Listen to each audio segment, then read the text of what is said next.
It was pouring rain, so I texted my aloof boss, who was away on a business trip. It's raining really hard. Is it big where you are? But because of a bad signal, the first message never sent. My boss hesitated for a moment, then replied. You want to see? I was sprawled out on the sofa watching TV, legs crossed, when my phone buzzed. It was a message from my boss, Joshua Cole. Get the contract to the Grand Hyatt in Stamford before 3 p.m. I turned my head with a deadpan expression and glanced at the downpour outside, then angrily tossed my phone onto the coffee table. Are you kidding me?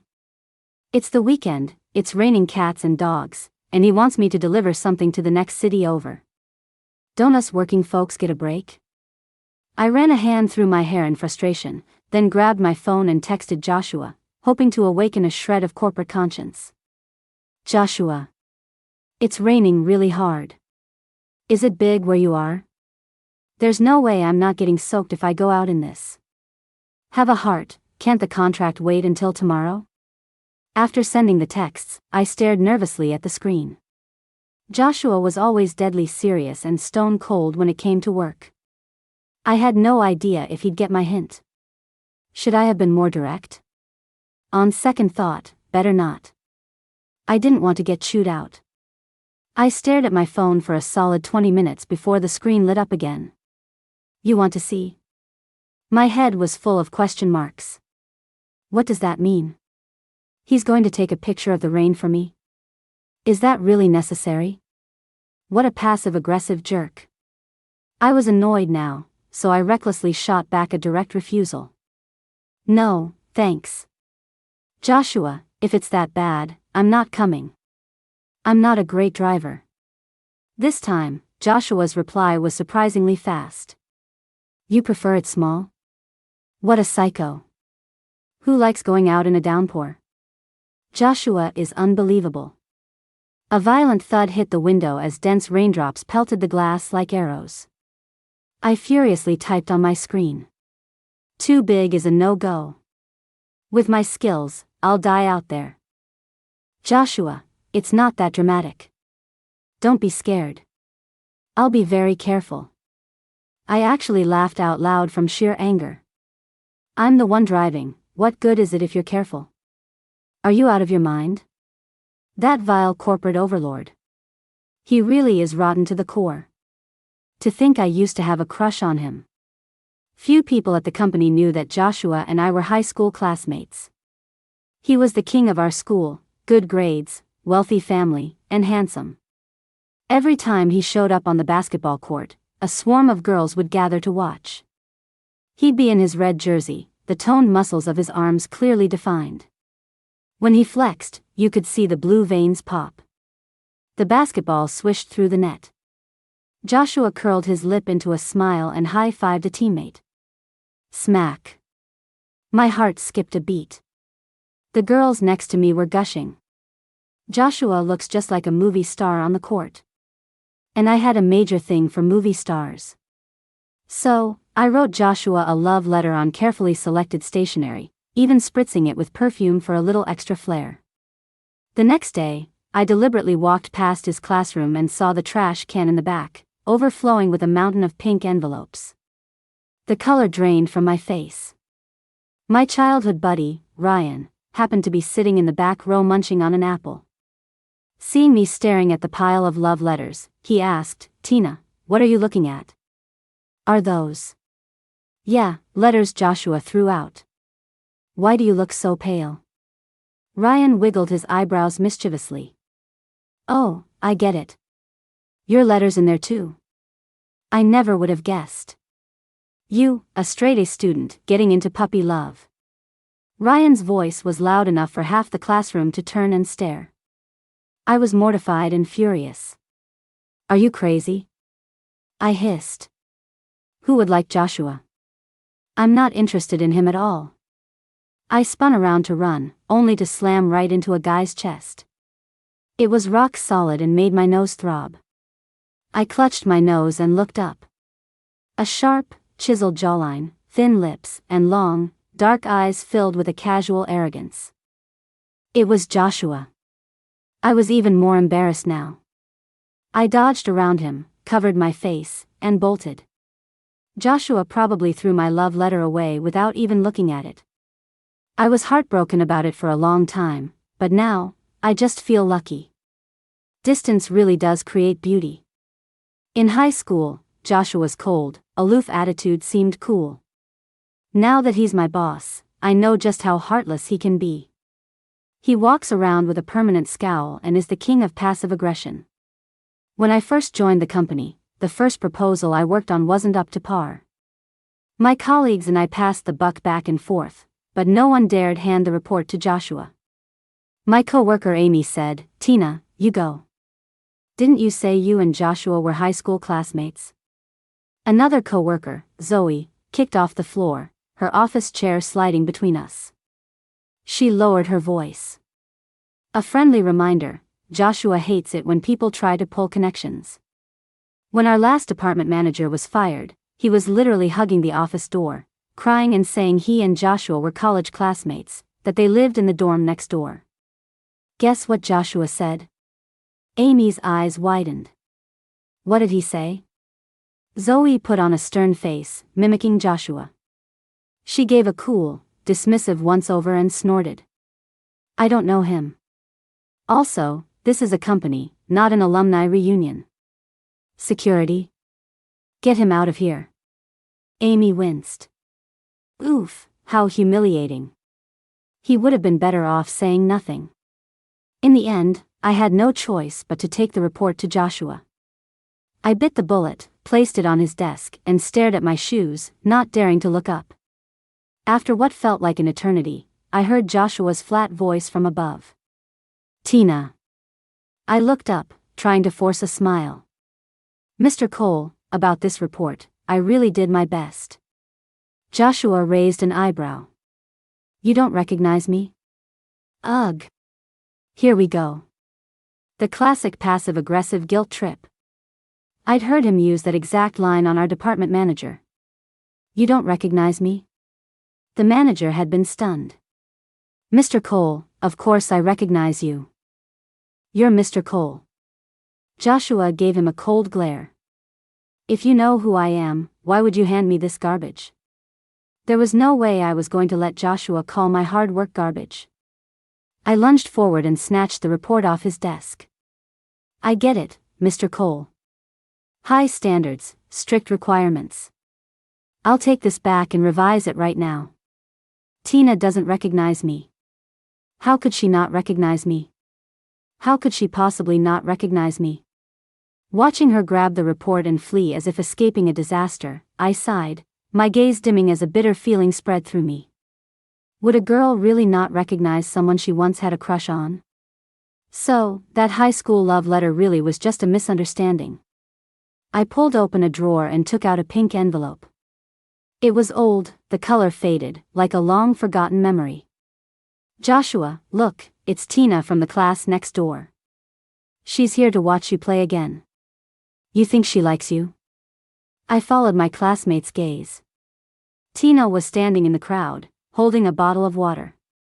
Her skin was so pale it seemed to glow, and her eyes were clear and misty, like the surface of a lake. Our eyes met, and I felt a prick in my heart, a strange, indescribable flutter.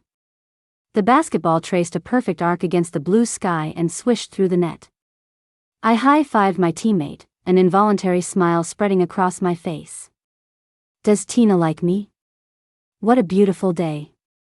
On a crappy day like this, I should have been on my couch watching TV. Instead, I was a nervous wreck, driving down the highway. Rain hammered the windshield, and the wipers swished back and forth frantically. My phone started vibrating. I answered it, and Amy's wail filled the small car. Tina, I have terrible news. You need to brace yourself. Spit it out. Amy, that contract. She gulped, then stammered. Some of the key figures in that contract. They're all wrong. What? I shrieked. Amy said frantically, there's still time. We can fix the numbers now, we don't work again until tomorrow. Stop yelling at me. It's too late. You're trying to get me killed. Joshua the slave driver told me to bring the contract to Stamford now. I'm almost at his hotel. I was on the verge of tears. What do I do now? Amy, what? You should tell him you got in a car accident. Are you insane? Knowing Joshua, he'd just make me deliver another copy. What good would that do? Besides, what if he comes to the hospital to see me? I'd be dead if he found out I lied about something like that. Even though Joshua the slave driver was ruthless at work, the employee benefits were actually amazing. When our department manager was hospitalized with a high fever after working for 3 days straight, Joshua personally visited him and even gave him a huge red envelope with a very generous amount of cash. Amy, oh, right. Then you have to find a way to distract him. How? Amy, hello? I'm losing you. Hello? Beep, beep, beep. The line went dead. I pulled into the parking garage, my mind a complete blank. What now? How am I going to face Joshua? I stared at my phone screen, my mind a complete blank. I recognized every word in Tina's text, but put together, I had no idea what it meant. Is it big where you are? Big where? Why would she suddenly ask me that? Or was she messing with me? Just like in high school. I'd received her love letter and had run to her classroom, overjoyed, only to come back and hear her shouting at Ryan. I'm not interested in Joshua at all. Tina pushed past me and ran off. It felt like I'd been shot. I stood there, pale and stunned. Ryan slung an arm over my shoulder and clicked his tongue. Why would she make a point of telling me she's not interested in you? She must be worried I'd get the wrong idea. Ah, so Tina likes me. And here I was, thinking she came to watch our games for you. TSK, your buddy Ryan really sells himself short. Ryan wasn't trying to be quiet. A few guys in the class heard and started laughing. Way to go, Ryan. You even won over the beauty from the class next door. Hey, they're childhood sweethearts. They've got history. Childhood sweethearts? I'd never hated those two words more. Ryan and Tina were neighbors who had known each other since kindergarten. Since we were desk mates, the name I heard most often from him was Tina. Tina is such a serious student. Tina is so sweet-tongued. All the neighbors praise her for being so well-behaved, and countless kids got punished for not being more like her. Don't be fooled by her act, though. She's actually really fierce. She doesn't hold back when she gets into a fight.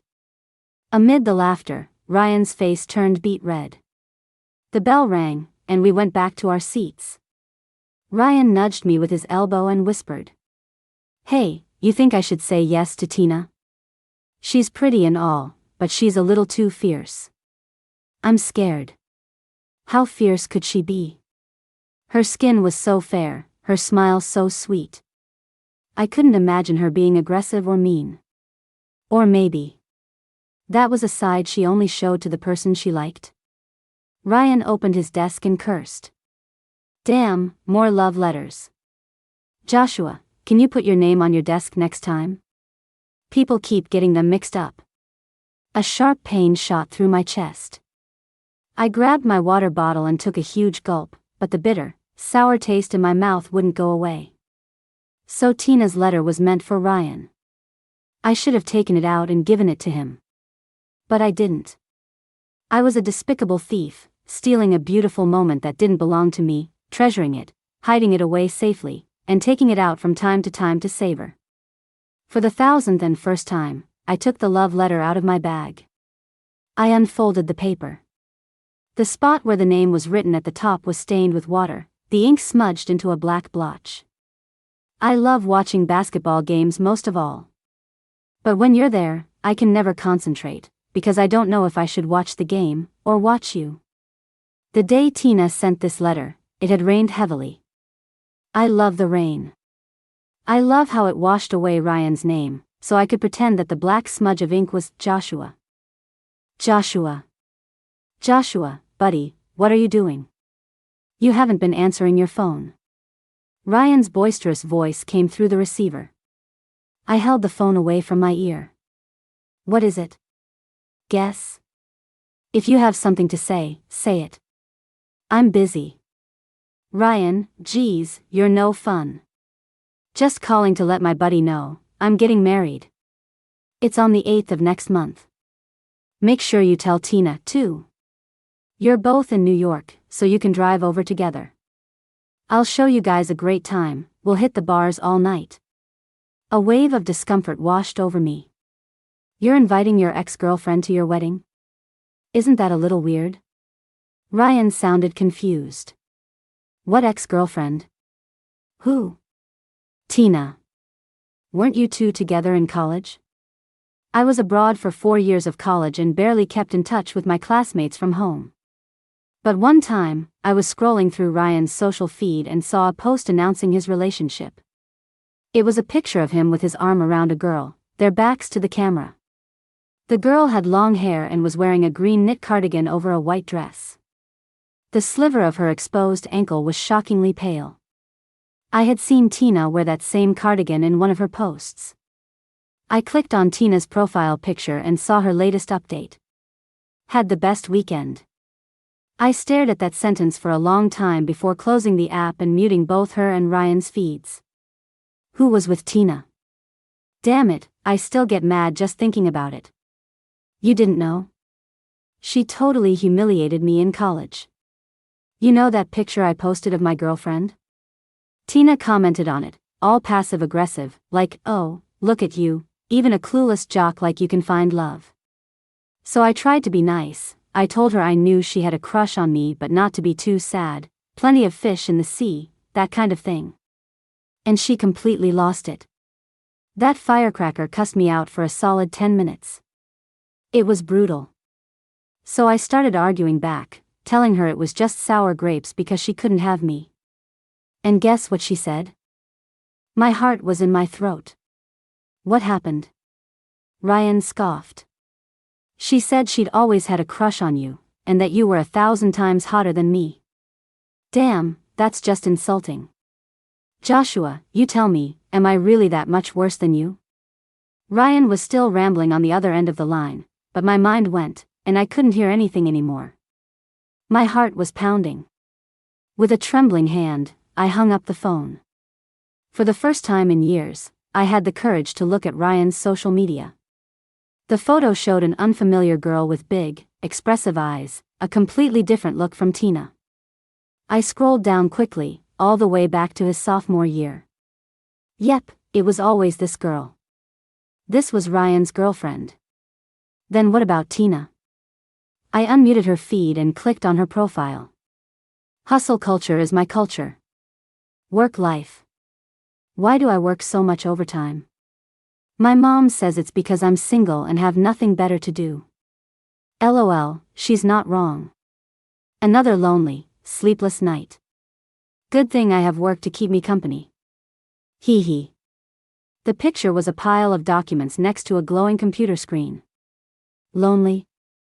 Sleepless nights? So, that's why she asked me. If it was big? She wants to. I couldn't let myself think any further. My face flushed red as I shakily picked up my phone to reply. I groaned and stuffed my phone into my pocket, then grabbed my umbrella and got out of the car. Whatever. Face the firing squad. It's happening one way or another. Worst case, I get fired. An $8,000 a month salary isn't that big of a deal. I can't spend it all anyway. I'm such a homebody, what do I need that much money for? Money means nothing to me. Sniffle. Tina, stop lying to yourself. That's $8,000 a month. If I get on my knees and beg Joshua, will he forgive me? My heart pounded, my limbs felt weak, and my hand trembled as I knocked on the hotel room door. Mr. Cole. The door flew open with lightning speed, so fast it made me wonder if Joshua had been standing right behind it waiting for me. I blinked. Joshua was wearing a white bathrobe, his hair dripping wet. The water made his features look sharper, his angles more defined, and his aura as cold as an iceberg. That bastard. He couldn't possibly know about the contract already, could he? Is he just waiting here, eager to watch me burn? My face turned ashen. I clutched the file folder to my chest and looked up at him. Mr. Cole, later. Could you maybe go easy on me? Joshua stared at me, his eyes swirling with emotion. In their dark depths, I read desire and anticipation. Desire? Anticipation? Joshua is so twisted. Is he really that excited to chew me out and fire me? My eyes started to well up. Shoulders slumped, I walked over to the sofa, pulled the contract out of the folder, and placed it on the coffee table. Mr. Cole, let me explain. Joshua sat down next to me, his body tense. He gave a soft I struggled to speak. Honestly. This is my first time. This is the first time I've made such a serious mistake, so you don't have to fire me, right? It's not easy to train an employee. Give me a chance, Mr. Cole. To my surprise, Joshua replied, yeah, me too. Huh? His first time firing someone? No way. Or maybe. This is the first time he's seen an employee make such a stupid, serious mistake. My heart trembled. I turned to look at Joshua's face and was shocked to see his cheeks were flushed, even the tips of his ears were red. It's over, it's over. He's actually this angry. I'd been at the company for almost half a year and had never seen Joshua blush. His expression was always neutral. Even when he was mad, he just put on his usual Ice King face and maybe raised his voice a little, which was enough to scare my colleagues to death. He's this red now. How big of a fit is he going to throw? I'm so dead. I frantically tried to think of a way to save myself. My eyes darted around and landed on an iced Coke on the table. I shamelessly picked up the glass and handed it to Joshua. Mr. Cole, why don't you have a drink and calm down? Joshua hesitated for a moment, then took the glass and had a sip. Suddenly, he asked me, you want some? From his tone, it seems like he's softening up. There's still room to negotiate. I nodded immediately. Okay, thanks, Mr. Cole. Joshua got up, went to the minibar, and poured another drink, thoughtfully adding ice cubes. I took the glass and tilted my head back for a big gulp. A sharp, alcoholic taste, spicy and smoky with a hint of grassiness, hit my throat. It was alcohol. I almost spat it out, but conscious of Joshua right next to me, I frowned and swallowed it down. Joshua looked surprised at how boldly I drank it. You like whiskey too? I gave a dry laugh, trying to play along. Yeah, the flavor is really smooth. As if to prove it, I took several more gulps and finished the drink. With both of us having had some alcohol, the tense atmosphere in the room eased considerably. Joshua's body wasn't so tense anymore. He leaned back against the sofa cushions, and because of how he was sitting, his bathrobe fell open, revealing a clear collarbone and a solid chest. Joshua was a classic case of slim in clothes, muscular without. And not bulky, either. He worked out regularly and had low body fat, with perfectly proportioned muscles, exactly my type. Back in high school, I'd spent plenty of time staring dreamily at his arms after he played basketball. Wait, what am I doing? Lust is a dangerous game, Tina. You need to figure out how to save your job first. The storm outside hadn't let up. Rain hammered against the windows, and the darkness outside only made the room feel quieter and cozier. Liquid courage. I adjusted my posture, turned sideways, and leaned toward Joshua in a half-playful, half-pleading way. Mr. Cole, I really know I was wrong. Punish me. And after you punish me, you can't fire me. I was so close I could clearly see his pupils shrink. His Adam's apple bobbed as he swallowed hard. In a husky, astonished voice, he asked. You like it like this? Well, duh. Docking my pay is way better than getting fired. It seems like being cute is working. Joshua responds to a soft touch, not a hard one. I fluttered my eyelashes and nodded obediently. Yeah. Give me a chance, okay? Joshua leaned in, his warm breath ghosting over my ear. Are you sure? For some reason, my heart started pounding. The entire side of my body near Joshua went numb, a pins and needles sensation tingling down to my bones, like tiny ants crawling over me. Joshua's face got even redder. You want me to punish you? My head was spinning as I nodded. But you can't punish me too hard. I can't handle too much. I tentatively held up 3 fingers toward him. What do you think of this number? Joshua pulled back a little, his face flushed scarlet. He stammered in disbelief, "Th 3 times?" I nodded. Then I felt something was off. What 3 times? I meant 3,000. Did I hear him wrong? Do CEOs have a different concept of money than us? He didn't think I meant 30,000, did he? I'd really be broke then. I started to panic. I shifted, trying to get closer to Joshua.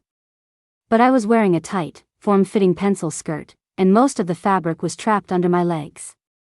As I moved, I lost my balance and pitched forward, right into Joshua's arms.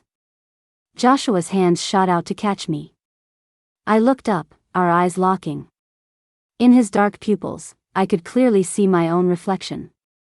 Because of how she was sitting, the white shirt Tina was wearing was stretched taut across her full chest, the fragile buttons looking like they were about to pop. Her long, curly hair was spread loosely behind her, her cheeks were flushed, and she looked both innocent and alluring, with an ability to make a man hold his breath. The last thread of my self-control was about to snap. But I really didn't want our first time together to be so rushed. Physical intimacy can replace verbal communication, and I didn't want that. I wanted to know what Tina had been doing these past few years. I wanted to know if the message she sent me was premeditated or a spur-of-the-moment decision. I pulled back slightly, clenching my fists. My breathing hitched. Holding back was so difficult that a thin layer of sweat broke out on my forehead. Tina tilted her head. Mr. Cole, are you hot? Should I turn on the AC? No. Tina, I have a question for you. I looked at her seriously. Tina immediately sat up straight. Okay, Mr. Cole. Do you like me?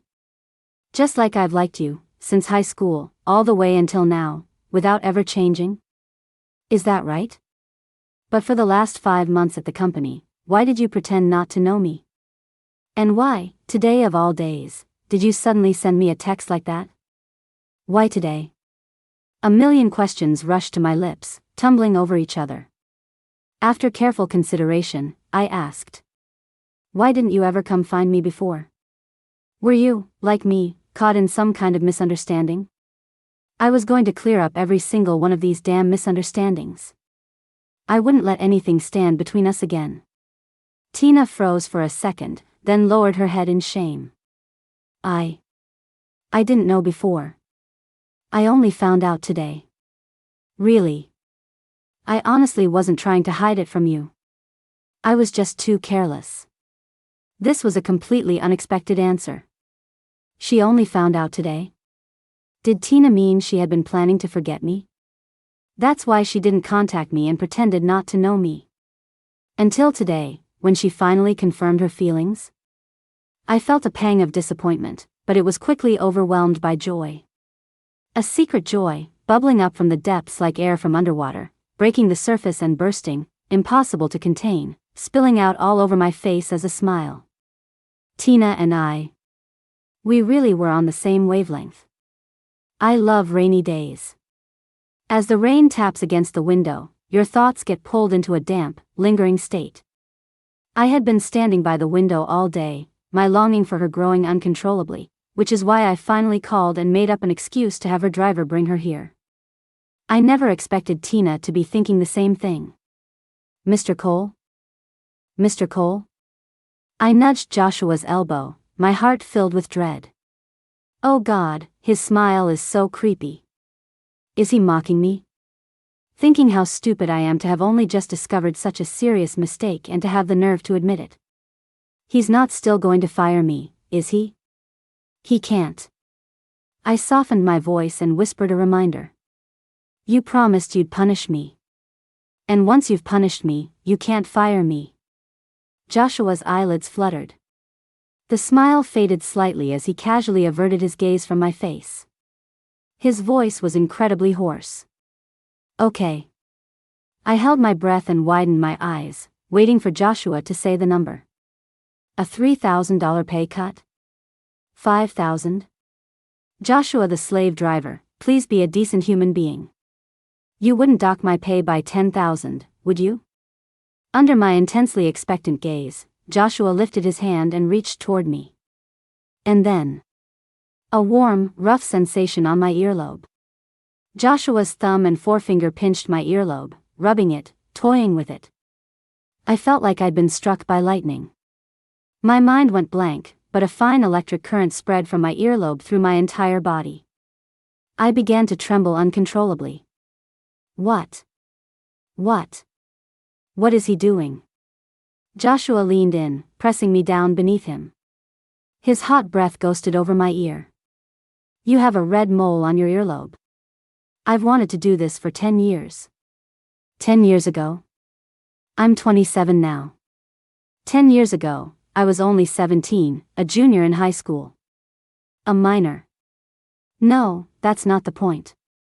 The point is, what are we doing? What does Joshua mean by this? He's trying to sleep his way to the top with me.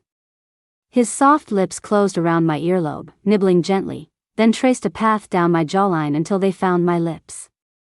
The moment our lips met, I heard Joshua let out a contented sigh. My heart was pounding, my scalp was tingling, my ears were buzzing, and the hand pinned beneath Joshua's body was numb. Every place he touched felt like it was on fire, crackling with an electric current that sent shivers through me. Alarm bells were screaming in my head. This is wrong. Push him away. Now. But my body refused to cooperate.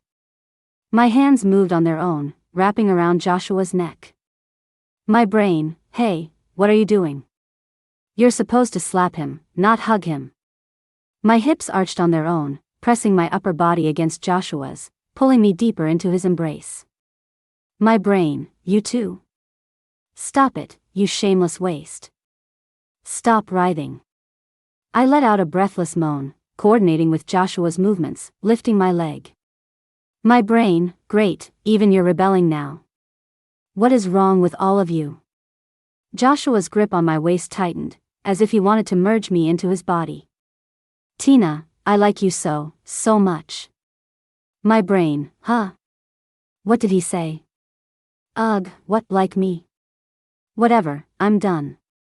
I'm going on strike. Not a single part of my body was listening to me anymore.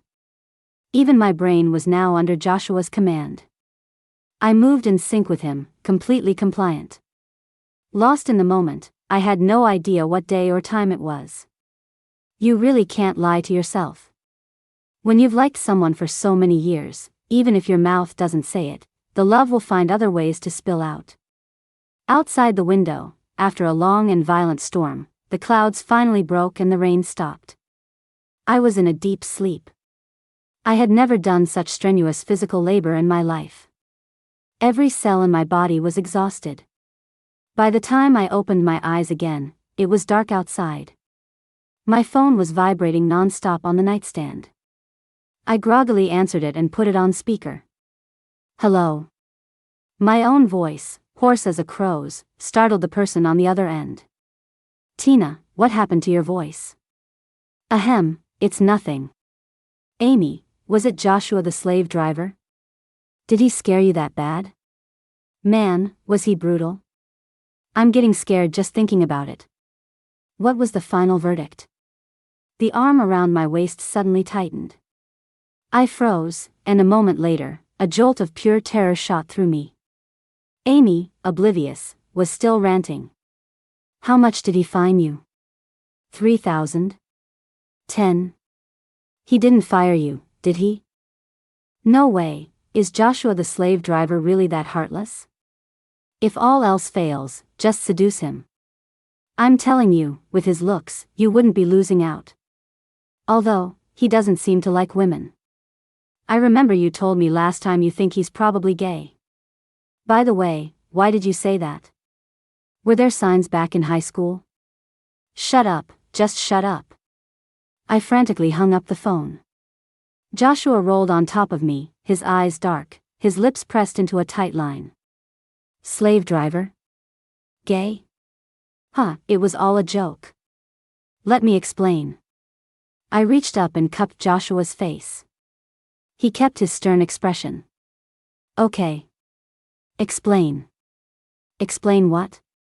What kind of masterpiece of an explanation could I possibly come up with? Under his death glare, my brain froze. Seeing that he was about to press me again, I quickly tilted my head up and sealed his lips with mine. Right. Kiss him first. Stall for time. Distract him. I just didn't expect that one kiss would lead to another grueling battle. I quickly surrendered, my defenses crumbling, allowing the enemy to march right in. When I woke up again, my stomach was growling loudly. Joshua was still fast asleep. I picked up my phone from the floor and saw it was 6 a.m. The sun was about to rise. Amy had sent me a ton of messages. I've already fixed the contract and even begged finance to stamp it for me. Maybe you can try pleading with Mr. Cole again? My eyes fell on the contract on the table. A light bulb went off. You're a genius, Tina. Last night, I'd accidentally but successfully stalled for time and kept Joshua from working. This was my chance. I could switch out the contracts and pretend nothing ever happened.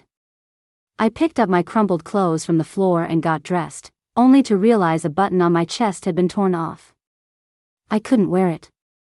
I scanned the room and spotted a diamond pin on Joshua's tie. I took it, pinned it to my shirt, and carefully tiptoed out the door. I sped back to New York, successfully retrieved the corrected contract, went home to change, and then stood staring at myself in the mirror. It was hot out, so I'd chosen a spaghetti strap dress.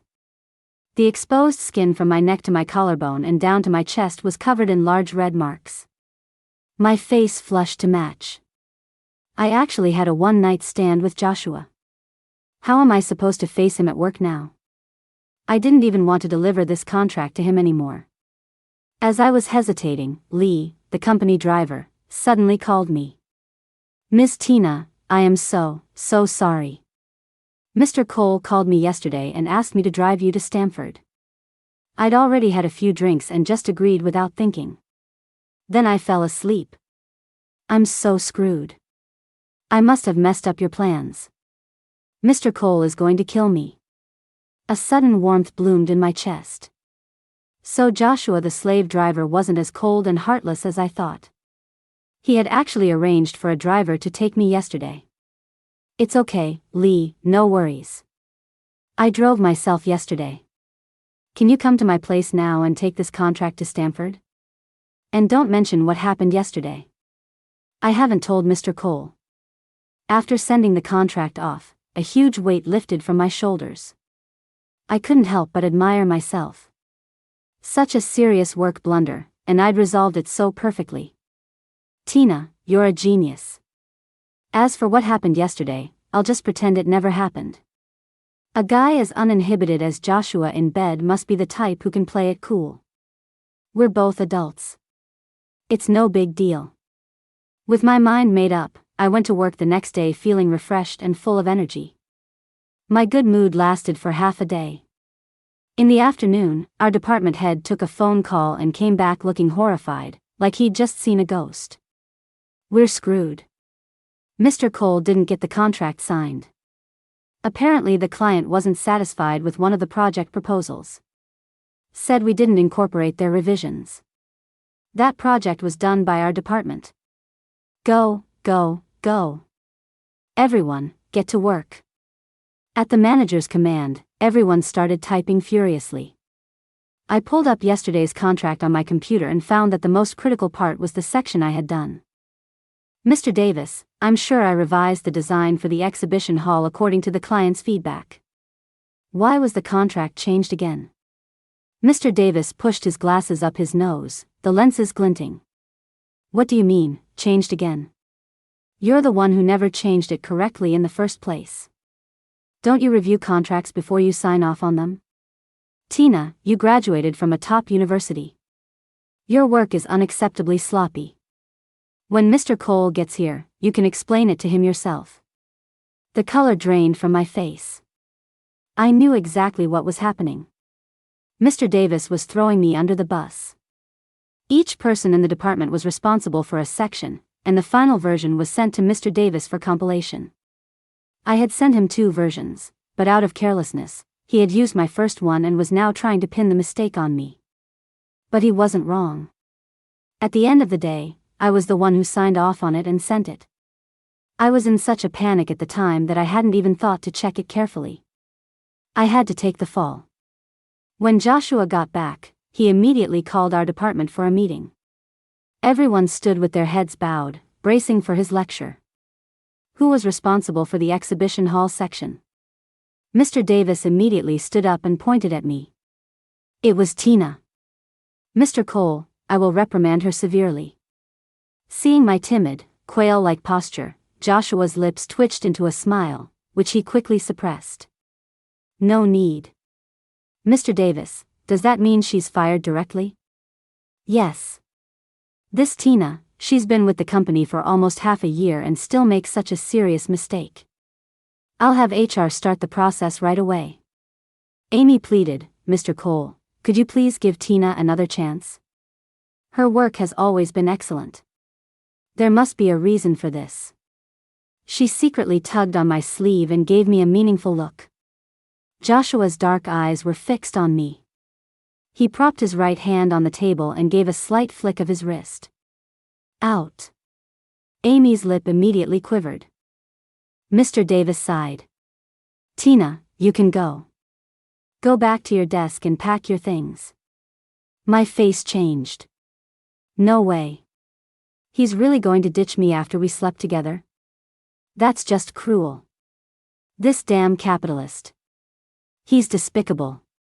Mr. Davis put a hand on my back to push me. I stood my ground, my mind racing, trying to figure out how to beg for mercy. Joshua raised his voice. Tina stays. Everyone else, out. Amy gave me a you're on your own look as everyone filed out of the office with their laptops. Mr. Davis even obsequiously closed the door behind them. Tina, come here. Joshua looked at me with a stern face. I nervously picked at my palms, slowly shuffling toward him. This man was truly heartless. As I reached him, I was about to speak when he suddenly reached out and pulled me. I stumbled and fell right onto his firm, sturdy lap. He immediately wrapped his arms tightly around my waist. Did you miss me? Me, huh? I was busy all day yesterday with the contract negotiations. There was no signal in the mountains. I didn't mean to ignore you. A warm hand cupped my cheek. Joshua tucked a stray strand of hair behind my ear, then pressed my waist closer and leaned in to kiss me. Tina, I've missed you so much. My brain turned to mush again. I squirmed in his lap. Mr. Cole, the contract. It's not important. Hiss, stop moving. We're at the office. Wait, buddy, you're aware this is the office? I walked out of his office with flushed cheeks and swollen lips. Amy stared at me in shock. Have you been crying? Your face is so red. So? Did Mr. Cole soften up? I shook my head blankly. Not soft. Very hard, actually. So hard my butt hurts. Amy was on the verge of tears. So you're really getting fired? I don't think so. Joshua didn't fire me. In fact, our department manager, Mr. Davis, was transferred. They said he was being moved to the Stamford office. While it wasn't a demotion, it was basically an exile. It was only then that I belatedly realized Joshua might have been getting back at him for me. Wasn't it just a one-night stand? Is he blurring the lines between personal and professional? He's been like a teddy bear in heat, finding any excuse to get close to me. Whenever we're alone in an office, I basically end up on his lap. Don't I deserve my own chair? I was very confused by this whole situation. Another weekend rolled around, and Joshua drove me to Boston for Ryan's wedding. On the way, he suddenly mentioned that Ryan's girlfriend had a green sweater exactly like one I had in college. I was in the passenger seat, sipping my bubble tea, and nodded along. Yeah, Ryan actually asked me for the link. His girlfriend has great taste in clothes. Her style is just like mine. Her taste in men, though. What does she see in Ryan? Joshua chuckled. Is that what happened? His smile gradually turned bitter. All because of a sweater. I wasted so many years. He spent the rest of the drive shaking his head and sighing, though I had no idea what he was regretting. The wedding was the next day, so Ryan had arranged a reunion for a bunch of close high school friends tonight. As Joshua and I walked into the private room, he suddenly put his arm around my shoulder. My face instantly caught fire. What is wrong with him? With our ambiguous relationship, what are people going to think?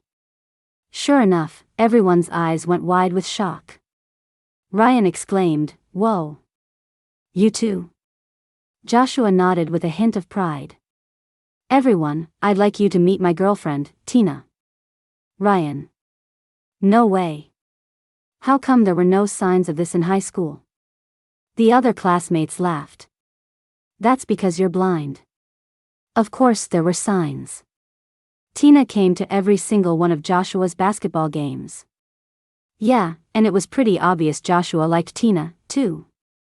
His eyes were like searchlights, practically glued to her. I thought you two got together in college. Why are you only starting to date now? Ryan shook his head. Your progress is too slow. You guys need to catch up. Ryan's fiancée laughed along. Tina, for all the clothing links you've sent me over the years, I'm saving the bouquet for you. Under the table, Joshua held my hand tightly, a huge grin on his face. Great, thanks so much. By the time we got back to the hotel that night, I was a little drunk.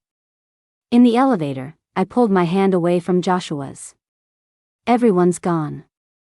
You can stop the act now. Joshua froze. What act? The happy couple act.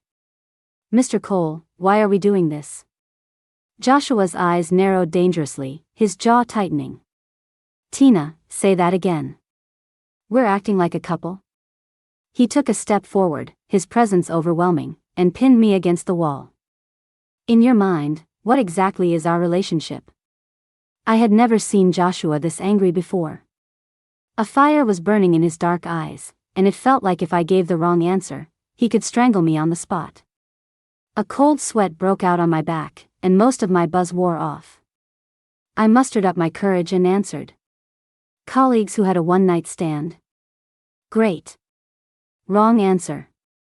I could already see the murderous intent in Joshua's eyes. Joshua gritted his teeth and grabbed my chin, his grip tight. A one-night stand? Then what have we been doing for the past month? In this life or death moment, my mind suddenly became crystal clear. All the little things from the past month clicked into place. Joshua saying he liked me, Joshua sleeping with me, Joshua sending me good morning and good night texts every day and asking what I was eating. Joshua proudly announcing to all our friends that I was his girlfriend. Could it be that Joshua thinks he's dating me? I've never dated before, but isn't dating supposed to involve, like, a mutual confession? Him saying, "Will you be my girlfriend?" And me saying, "Yes." We never did that. Does this still count as dating? Well, if it's dating Joshua. That doesn't sound so bad. My head was still spinning, and I was still a coward, watching the murderous look in Joshua's eyes intensify. Just then, ding, the elevator doors opened, and a few strangers walked in.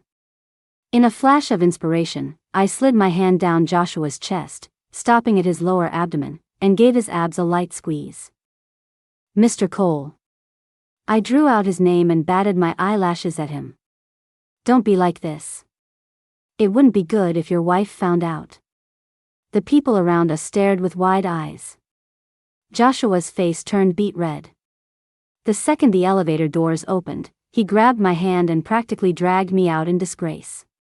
Behind us, I could hear whispers, "He's so handsome and he still cheats. Men are all trash." I burst out laughing. Joshua shot me a look, his brows still furrowed. "Tina, you need to explain yourself. Just now, were you role-playing? Don't you want to play along?" I would die before admitting what I had really been thinking. Thank heavens, thank the earth, thank all the trashy romance novels I've ever read. This excuse was absolutely, flawlessly perfect. "Fine. I'll play along." Joshua stared at me, then reached up, pulled off his tie, and shut the hotel room door, sealing us off from the world. Much later, one day when Joshua and I were lying on the couch watching TV, we talked about all the crossed wires and misunderstandings over the years. Joshua was still emotional about it. I was such an idiot. I wasted so many years. Thank God you took the initiative, otherwise. Wait a second. Weren't you the one who took the initiative? I sat up from his embrace, my expression serious. You were the one who touched my ear first. You were just lusting after me, weren't you? Joshua froze. Weren't you the one who sent the text first? I was confused. What text? I was just asking if it was raining hard where you were and if I should deliver the contract another day. I was talking about work. How does that count as me making the first move? Joshua raised an eyebrow in surprise. His eyes were deep, filled with a meaning I couldn't quite grasp. He slowly curled his lips into a smile and reached out to touch my earlobe again. You're right. It was me. Tina, thank you. Thank you for the unsent text message. Thank you for waiting for me in the same place all these years. Thank you for giving me a chance to make it right. The words might have been a mix-up, but all the deep feelings behind them were real.